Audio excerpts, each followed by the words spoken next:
É uma coisa interessante que às vezes vira uma quase tentação quando alguma universidade, até brasileira, me pede, por uma razão ou outra, um currículo. Uma quase tentação é pôr no meu currículo que eu nasci no mesmo ano, no mesmo mês, 5 dias depois de Dom Paulo.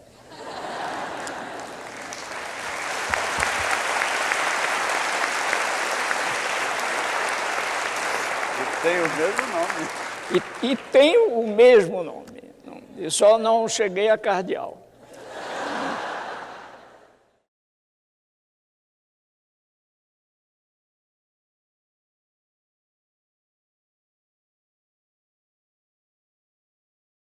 Dois homens de muita fé, podemos festejar. Dois Paulos, uma só intenção, que é deixar outra lição. Um prega a oração, o outro a educação. A paz em profunda união, a terra encontra o céu. Dois homens, mesma caminhada, na luta de aprender. Paulo Freire e Paulo Evaristo Cardeal Arndes foram militantes do Esperançar aqui em São Paulo, no Brasil, na nossa América, em todo o planeta. O Esperançar significa apostar tudo na organização popular, na escuta atenta do povo, em estar com o povo. Os dois Paulos andaram muito pelas periferias da cidade de São Paulo e ali, junto com o povo, escutando as necessidades do povo, ajudaram a formar coletivos populares, associações de bairro, círculos de cultura, e essas organizações permanecem até hoje. Eles viveram tempos de medo, mas também tempos de ousadia, de compromisso com os esfarrapados do mundo. É isso que nós temos que levar à frente, pegar esse bastão e continuar nessa luta, nesses momentos tenebrosos que nós estamos vivendo hoje. Então essas lições não podem ser esquecidas. Esse país não é só o país da indigência, da boçalidade, do fascismo, das milícias. Esse país também tem os seus heróis. E os Paulos estão entre eles. Esses dois Paulos nunca fizeram tanta falta como agora. Dom Paulo e Paulo Freire foram, acima de tudo, animadores de alma, nos enchiam de esperança. Paulo Freire é um intelectual cuja importância transcende as fronteiras nacionais. Ao relacionar a educação, aprendizado com libertação, a sua pedagogia do oprimido funciona como um antídoto à ignorância como mecanismo de opressão. O trabalho do Paulo Freire é para mostrar como quebrar a relação simbiótica entre desigualdade extrema, segregação social, opressão política e ignorância do povo.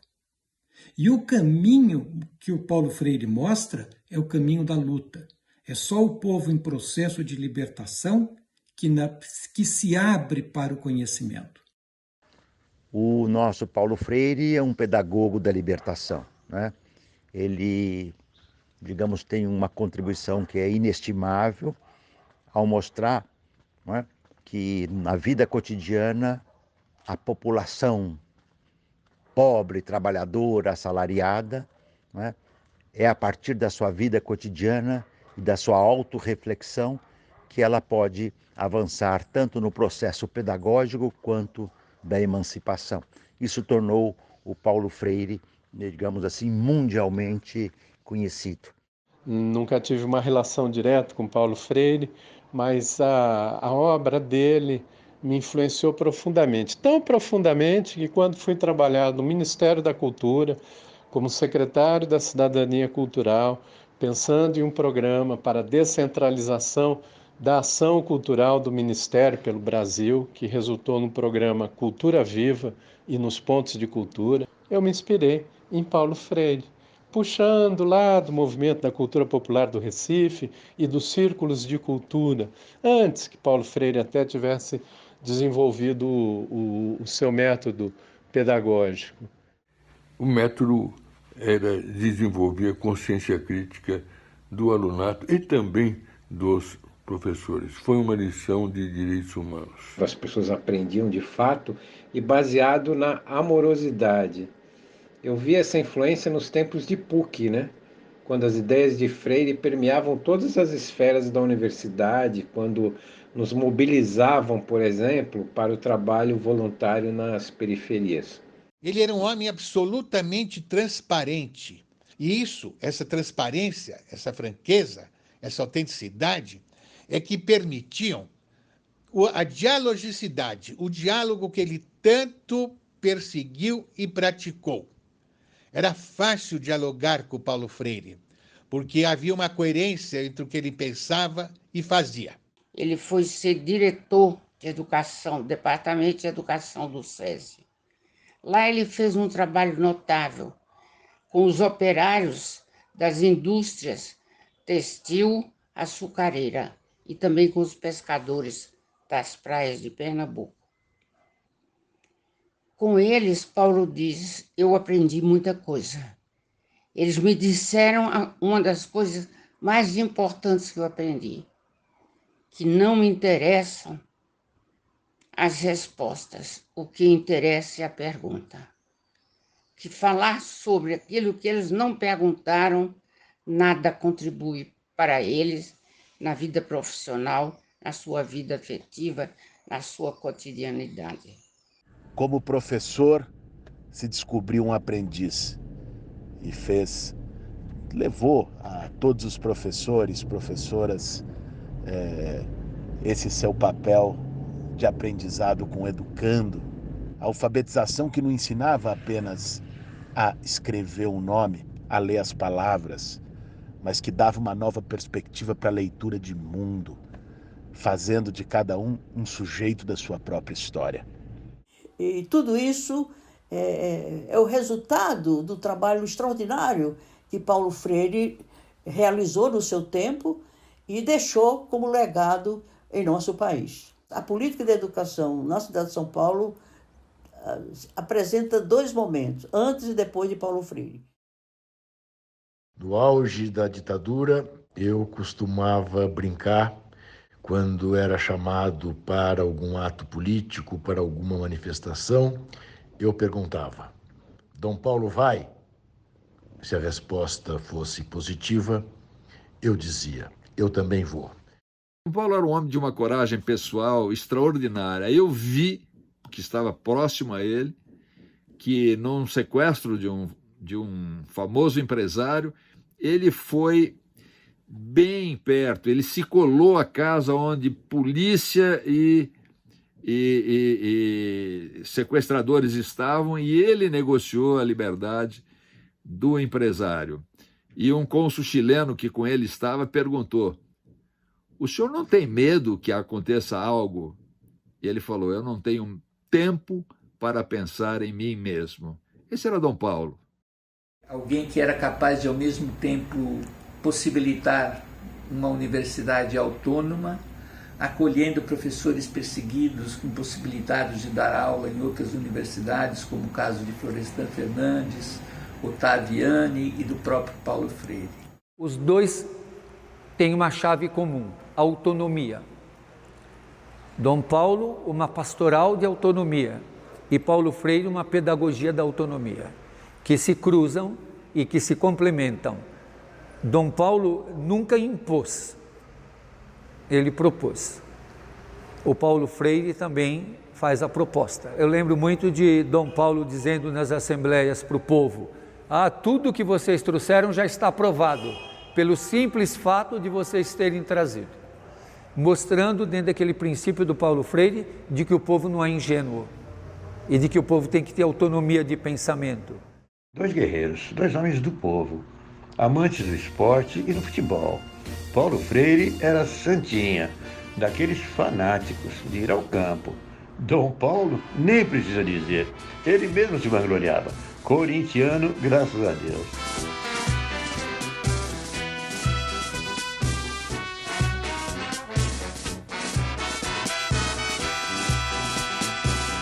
Salve o Corinthians! São lutadores imprescindíveis que sempre animaram a militância dos movimentos populares. Há 30 anos atrás, em 1991, Paulo Freire visitou o nosso assentamento, Conquista da Fronteira, em Ulha Negra, Rio Grande do Sul, na abertura da primeira turma de educação de jovens e adultos conduzidas com a nossa pedagogia sem terra, aprendida de Paulo Freire. Já Dom Paulo, que viveu intensamente a opção preferencial pelos pobres, sempre fez questão de afirmar o seu lado na história. E evidentemente que esse lado sempre foi ao lado do povo brasileiro. E num belo gesto de coragem, fez questão de colocar o boné do MST na homenagem a Santo Dias em uma das suas últimas aparições públicas.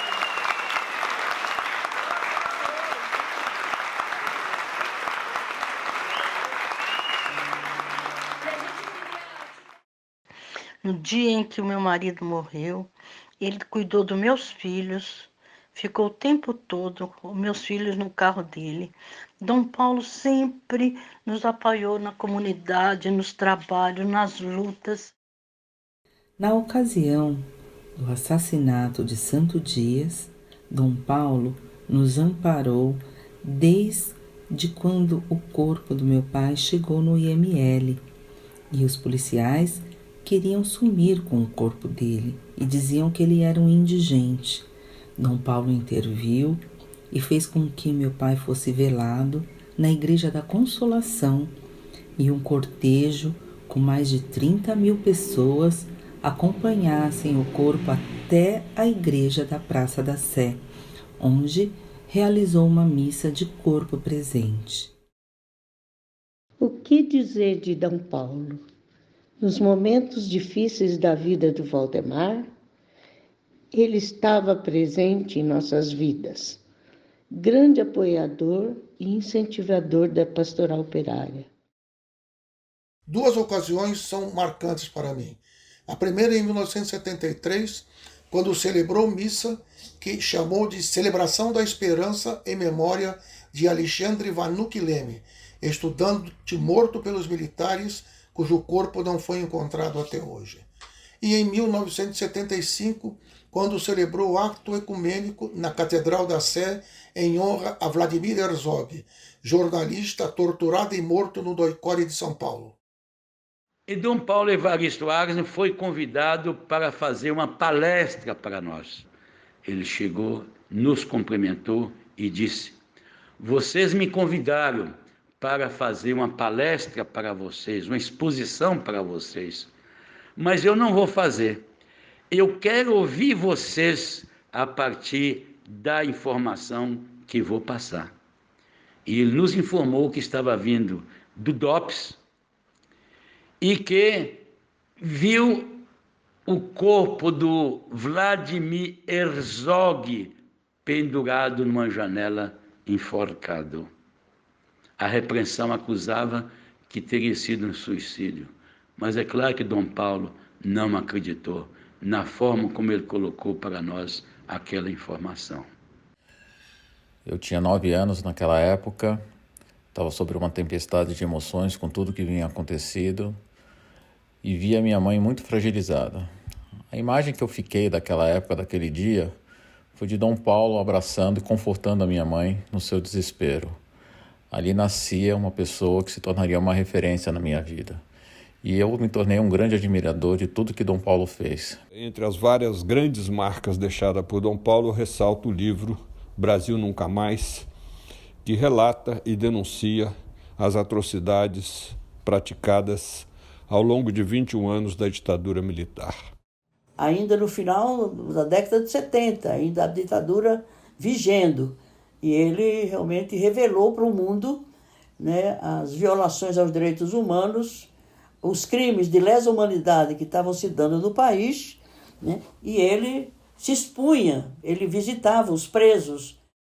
Dom Paulo Evaristo Arnes foi incansável na luta contra a violência da ditadura militar, contra o desaparecimento e assassinato de presos políticos. Era um ato de extrema coragem. Os estudantes que lotaram a catedral, lutadores dos direitos humanos, advogados, eles foram para lá sabendo que poderiam ser presos e levados para o mesmo doicode onde Alexandre tinha sido supliciado. Dom Paulo salvou minha vida.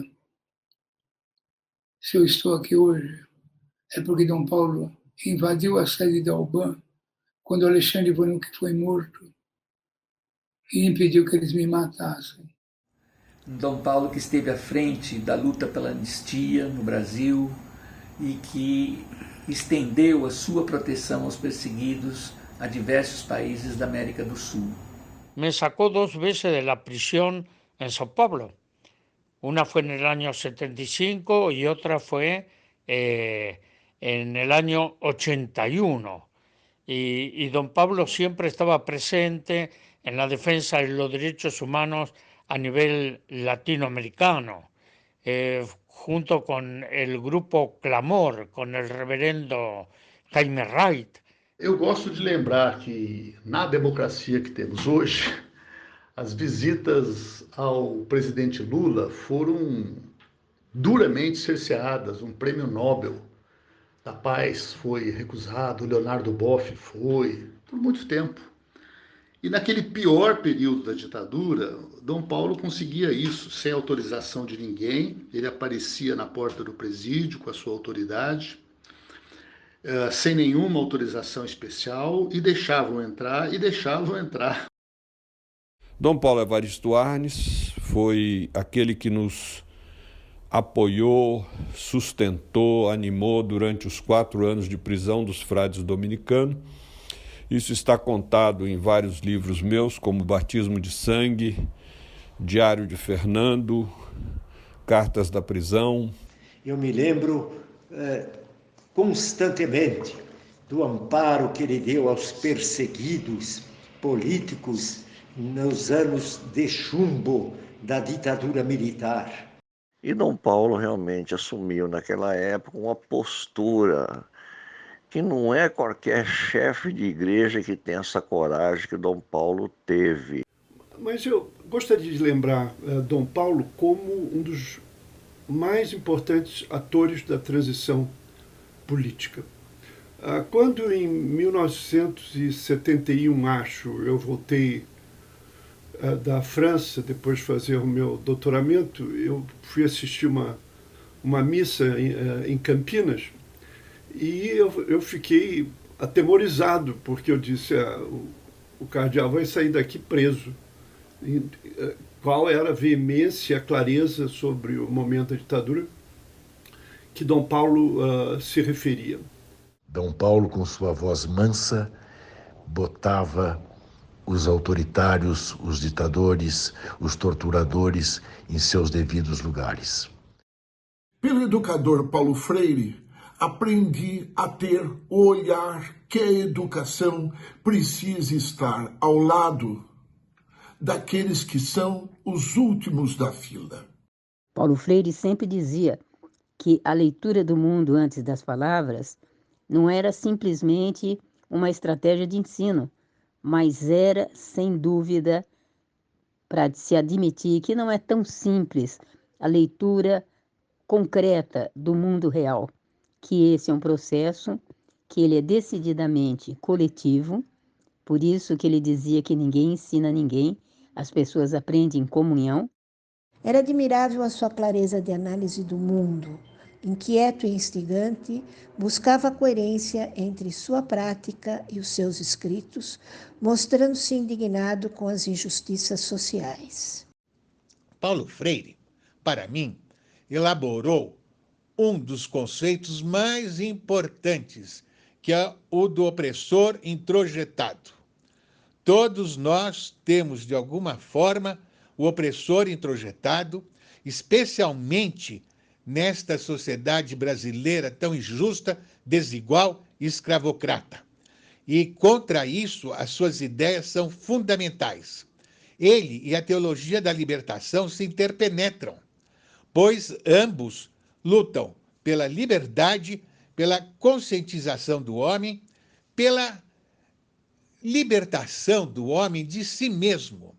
É muito importante ressaltar o peso que a sua pedagogia libertadora tem na história do Brasil. Graças a ela, muitos dos nossos excluídos e oprimidos conquistaram o seu protagonismo político. Eu destaco aí a figura de Lula. Sempre digo e repito, não haveria Lula presidente sem Paulo Freire, as sementes plantadas por ele, porque até Paulo Freire os movimentos populares eram monitorados por pequenos burgueses, intelectuais de esquerda, mas não eram eles que assumiam o protagonismo, e Paulo fez com que dessem esse importante passo.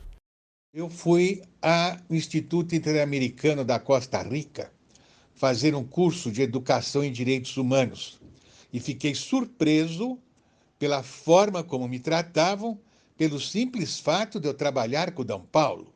Só faltou me estender em tapetes vermelhos. Aí me dei conta do quanto esse homem era importante para a América Latina como um todo. Ele encarnou aqui, na sua atuação pastoral, como cardeal, uma verdadeira revolução.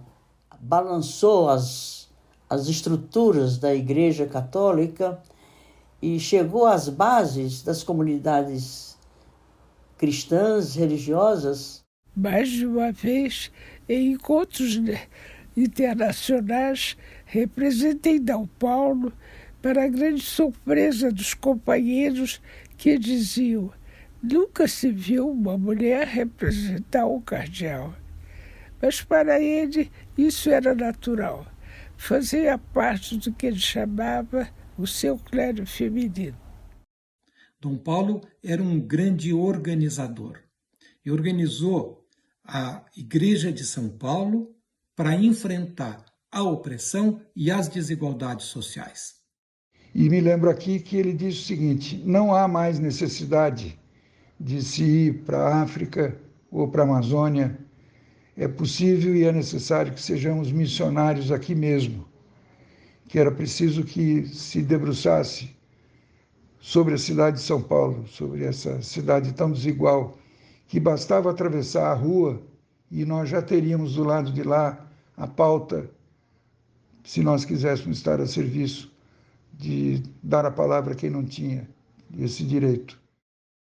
Num dia, perto dele, ele pôs a mão no meu braço e falou assim: professor, só duas coisas são fundamentais na vida. Seja alegre e ajude os outros. E a graça maior da minha vida, que eu não canso de agradecer nessa idade em que estou, 82 anos, é de que eu conheci um santo, um homem de Deus, um profeta. D. Paulo agarrou para valer a mensagem de Jesus.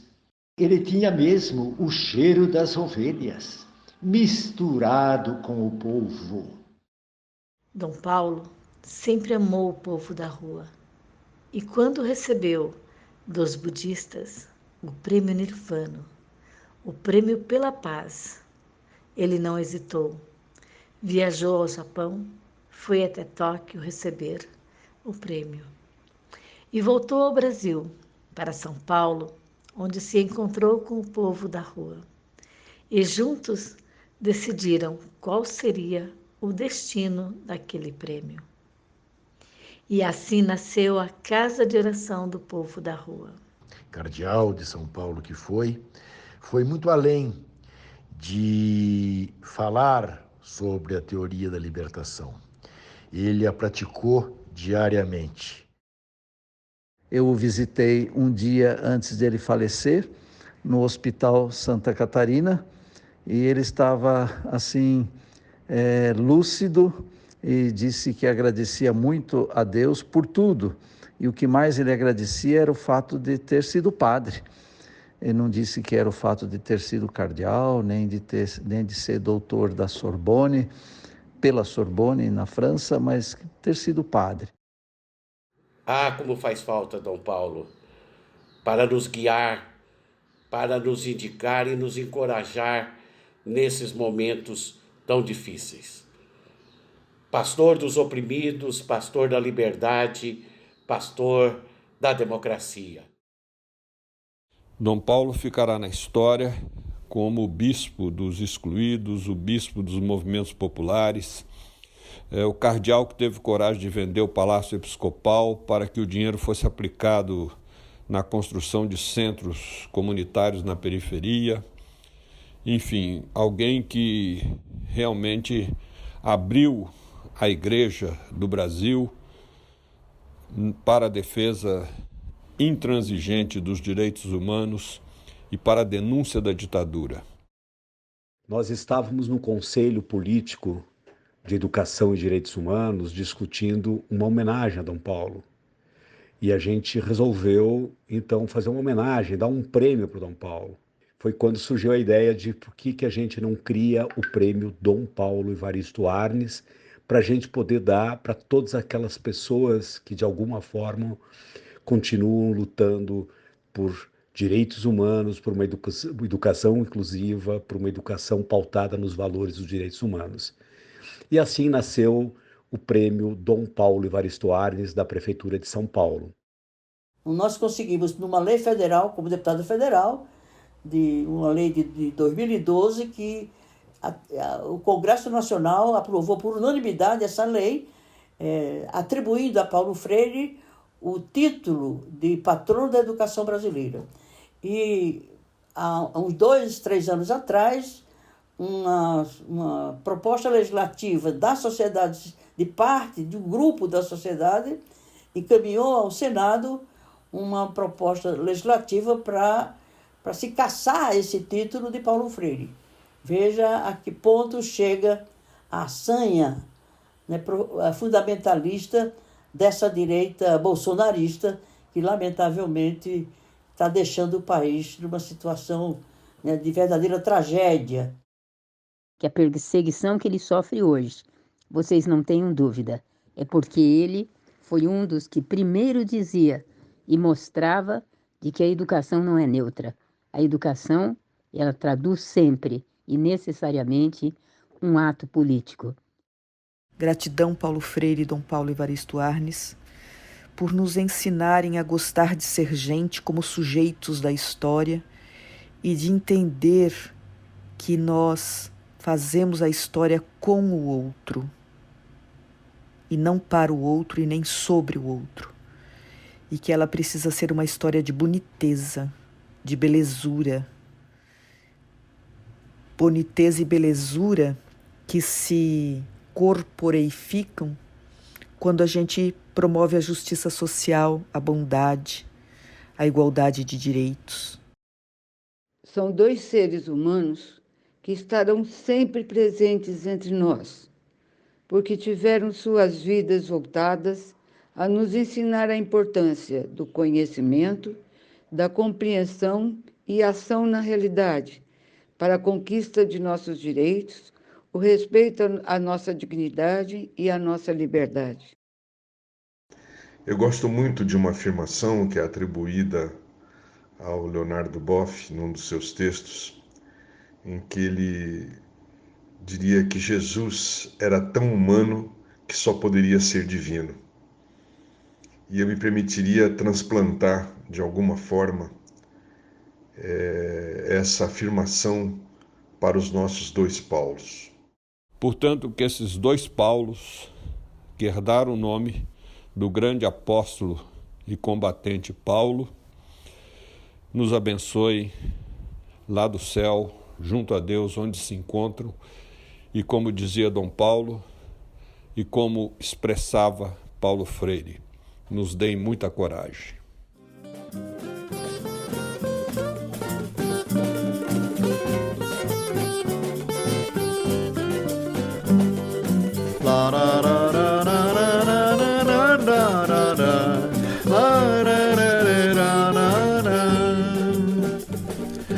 Paulo pede professor, ensina o povo a ler.